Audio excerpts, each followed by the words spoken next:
നട്ടപ്പാതിരാത്രിക്ക് കൊണ്ട് departure post ഇട്ടാൽ ആരും കയറി കട്ടയ്ക്ക് തന്തയ്ക്ക് വിളിക്കത്തില്ലെന്നുള്ള ആത്മവിശ്വാസത്തിന്റെയും മുൻവിധിയുടെയും പുറത്താണോ ഇവന്മാർ ഇങ്ങനെയൊക്കെ കാണിക്കുന്നതെന്ന് ആർക്കറിയാം.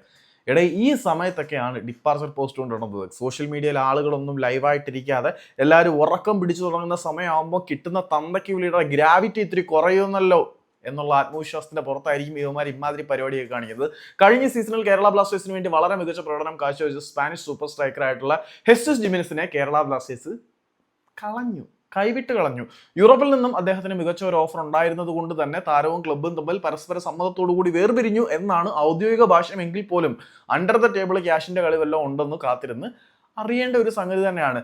ഏതായാലും കേരള ബ്ലാസ്റ്റേഴ്സിന്റെ ആരാധകർക്ക് വളരെ പ്രിയപ്പെട്ട, കിട്ടിയ അവസരങ്ങളിൽ വളരെ മികച്ച രീതിയിൽ ഷോട്ടുകൾ ഉതിർത്ത, ഏറ്റവും ആക്യുറസിയോടുകൂടി ഈ ഒരു സീസണിൽ മികച്ച ഷോട്ടുകൾ ഉതിർത്ത താരങ്ങളിൽ ഒന്ന് ഹെസസ് ജിമിനസ് തന്നെയായിരുന്നു. കേരള ബ്ലാസ്റ്റേഴ്സ് മുങ്ങിത്താഴ്ന്ന സീസണിലും തന്റെ ഇൻഡിവിജ്വൽ എഫിഷ്യൻസി കൊണ്ട് അത്യാവശ്യം ശ്രദ്ധേയമായിട്ടുള്ള പ്രകടനം കാഴ്ചവെച്ച ഹെസസ് ജിമിനസ് എന്ന താരത്തിന്റെ ഡിപ്പാർച്ചർ പോസ്റ്റ് കേരള ബ്ലാസ്റ്റേഴ്സ് അവരുടെ ഒഫീഷ്യൽ സോഷ്യൽ മീഡിയ ഹാൻഡിലുകളിൽ ഇപ്പോൾ ഇട്ടിട്ടുണ്ട്. സ്പോട്ടിൽ തന്തയ്ക്കുള്ളി നടക്കുന്നുണ്ട്. ഞാനും എൻ്റെ ഫേക്ക് ഐ ഡി കൂടെ 2 തവണ കൊടുത്തിട്ട് വന്നിരിക്കുവാണ്. അപ്പം ഹെസസ് ജിമിനസിന് പകരം ഇനി ആരാണ് വരുന്നതെന്ന് അറിയില്ല. ഇനിയിപ്പോൾ അടുത്ത ഡിപ്പാർച്ചർ പോസ്റ്റ് അഡ്രിയാൻ ലൂണയുടെ ആണെങ്കിലായിരിക്കും പൊങ്കാലയുടെ ഗ്രാവിറ്റി അങ്ങോട്ട് കൂടുന്നത്.